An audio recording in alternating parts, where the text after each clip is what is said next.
আমরা যখন বৃদ্ধ হয়ে যাই তখন আমাদের শরীরের শক্তি অনেক কমে যায়, যৌবনকালের এই শক্তি আমাদের থাকে না। অসুস্থতার কারণেও আমাদের শক্তি কমে যায়, এই শক্তি আর ফিরে পাই না। কিন্তু এ শক্তি সঞ্চয়ের একটি অভিনব কায়দা রয়েছে, সুন্দর একটি সুযোগ আমাদের রয়েছে পূর্বের শক্তি ফিরে পাওয়া। মহান আল্লাহ তাআলা যখন আরশে আজিম সৃষ্টি করলেন, আরশে আজিমের উপর 18,000 বুরুজ সৃষ্টি করলেন এবং প্রত্যেক বুরুজ 18,000 খুঁটির উপর স্থাপন করা হলো।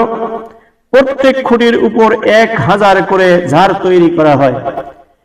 আল্লাহ রব্বুল আলামিন বৈচিত্র্যময় আকৃতির 4 জন নূরের ফেরেশতা সৃষ্টি করেন।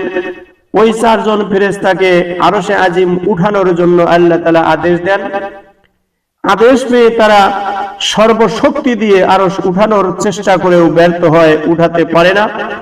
আল্লাহ তাআলা তখন ফেরেশতাদের ডাক দিয়ে বলেন, আমি তোমাদেরকে সপ্ত আসমান জমিন এবং তদস্থ সবকিছুর শক্তি দান করলাম, তোমরা আরশ উঠাও।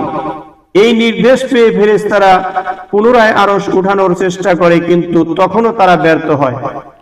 আল্লাহ রব্বুল আলামিন তখন ফেরেশতাদেরকে একটি তাসবিহ শিখিয়ে দেন যে তোমরা এই তাসবিহ পাঠ করে আরশ উঠানোর চেষ্টা করো।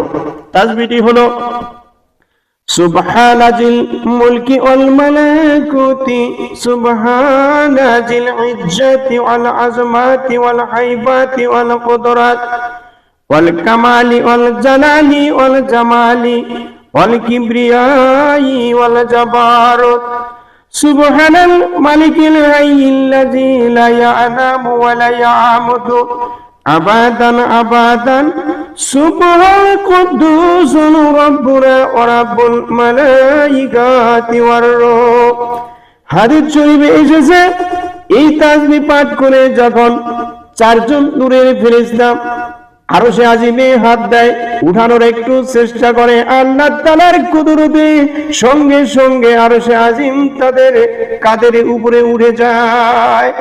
হাদিস শরীফে আসছে, সকাল এবং সন্ধ্যায় যারা এই তাসবিহ নিয়মিত পাঠ করবে, বৃদ্ধ হলেও যৌবনকালের শক্তি, ব্রেনের শক্তি, শরীরের শক্তি, সমস্ত শক্তি আল্লাহ তাআলা তাদেরকে দিয়ে দিবেন।